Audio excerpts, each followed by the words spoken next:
खबर है आजमगढ़ जिला अतरौलिया से, जहां सपा ब्लॉक प्रमुख चंद्रशेखर यादव ने बिहार विधानसभा चुनाव को लेकर गंभीर आरोप लगाए हैं। प्रेस वार्ता में उन्होंने कहा, यह भाजपा की जीत नहीं बल्कि मतदाताओं के अधिकार की गहरी डकैती है।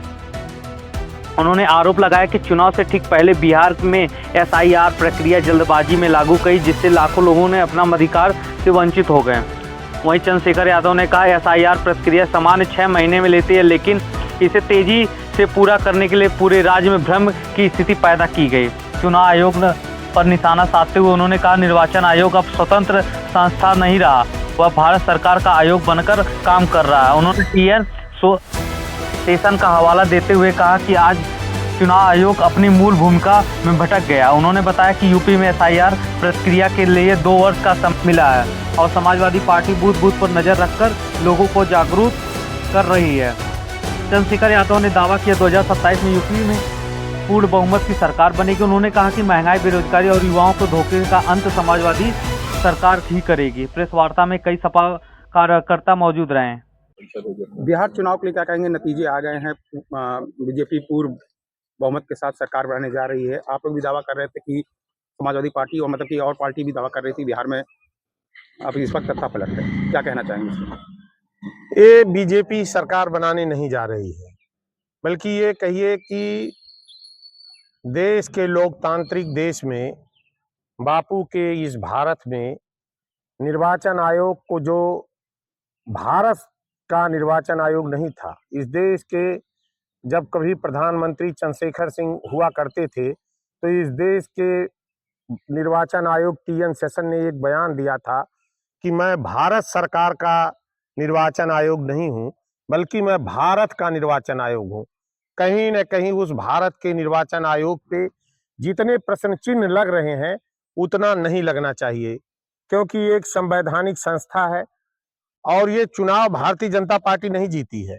ये चुनाव एसआईआर के माध्यम से भारतीय जनता पार्टी ने वोटों की डकैती करके, वोटों को काट करके इस चुनाव को जीता है। आज आप देखिए, उत्तर प्रदेश के साथ पश्चिम बंगाल, तमिलनाडु में एसआईआर लागू है। आप जागरूक हैं, किसी बीएलओ के पास जाइए, इस समय जितने आपका मतदाता एकदम वोटर लिस्ट 0 कर दी गई है।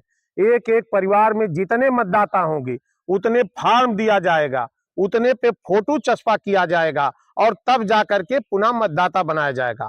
और हम लोग गांव में जा रहे हैं, हमारे बीएलए लोग हैं, ये इतना कठिन काम है कि ये निश्चित रूप से काम करने के लिए कम से कम 6 माह साल भर का समय चाहिए। लेकिन बिहार के अंदर आनन फानन में एसआईआर लागू करके और इतने बड़े पैमाने पर, वहां तो और बड़े पैमाने पर घपला होता, लेकिन देश की सर्वोच्च न्यायालय ने एक आधार कार्ड को मान्यता दे दिया, फिर भी इतने जल्दी फोटो चिपकाना वो काम हो नहीं पाया। और आप देखेंगे, आपके माध्यम से हम कहेंगे कि बिहार के अंदर 65 लाख लोगों का नाम घटा दिया गया और 25 लाख लोगों का नाम बढ़ा दिया गया।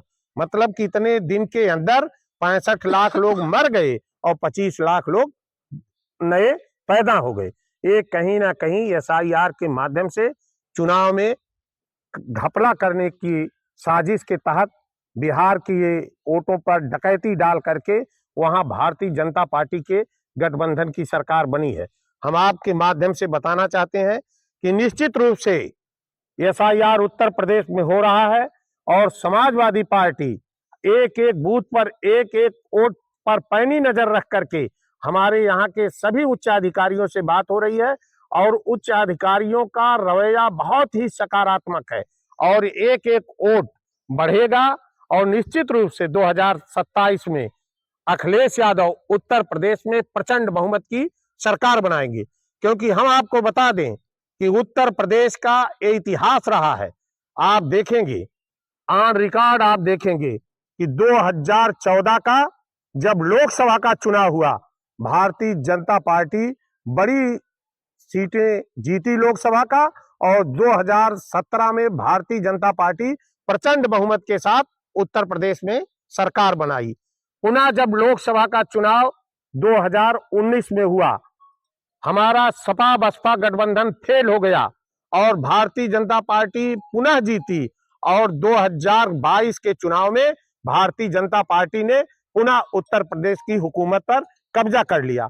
और अब की बार आप देखेंगे कि अखिलेश यादव ने जो पीडीए का नारा दिया, जिसमें अगड़े पिछड़े दलित शोषित सारे लोगों को शामिल करके जब उन्होंने पीडीए के आधार पर चुनाव लड़ा, सबकी भागीदारी सुनिश्चित किया, तो 2024 में समाजवादी पार्टी लोकसभा में प्रचंड बहुमत के साथ आई। तो आने वाले समय में उसी इतिहास को दोहराते हुए 2027 में समाजवादी पार्टी उत्तर प्रदेश में एक प्रचंड बहुमत की सरकार बनेगी।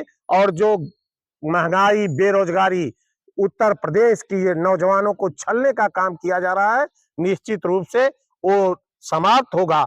और आप जानते हैं कि इस देश का मतदाता बहुत जागरूक और चालाक है। एक बार वहां आप बिहार के साथियों से हमने पूछा, वहां जितना भारतीय जनता पार्टी के सरकार बनाने की चर्चा नहीं है, उतना महागठबंधन को जिस साजिश के तहत हराया गया, जिस एसआईआर के माध्यम से वोटों पे डकैती डाली गई, उस हार की चर्चा बिहार में ज्यादा है।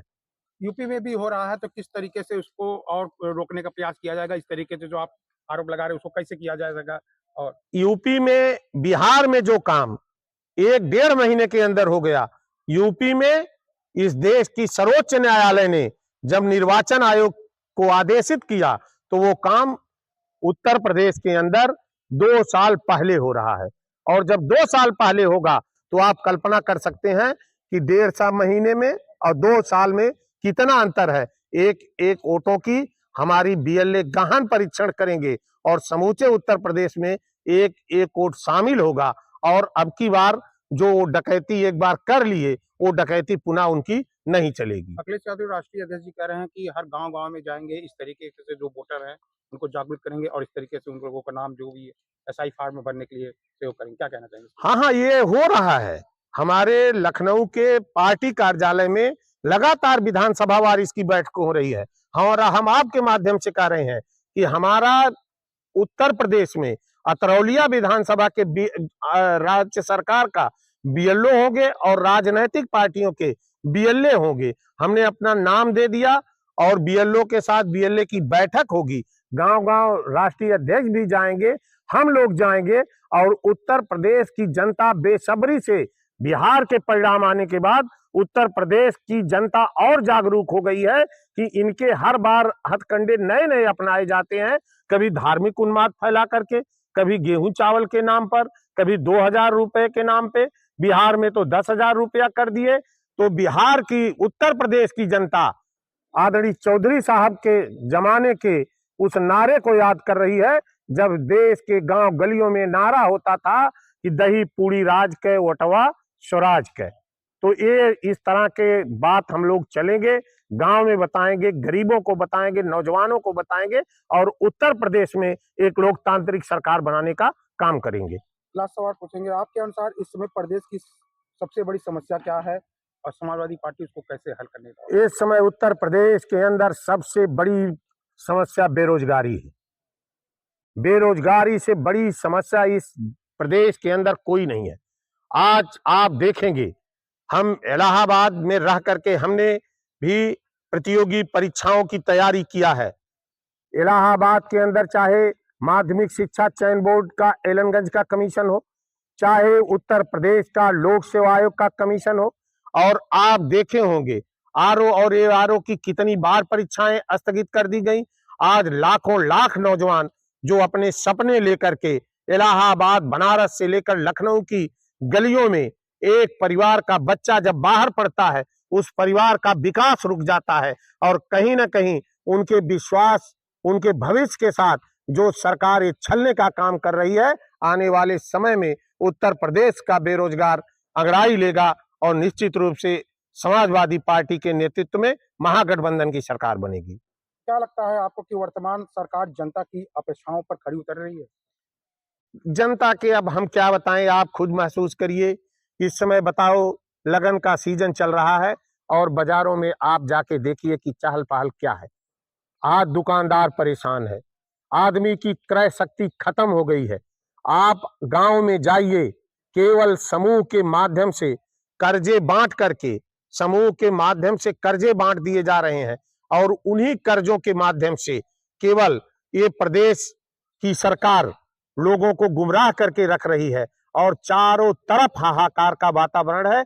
सब लोग बहुत ही बद खराबी की जिंदगी जी रहे हैं।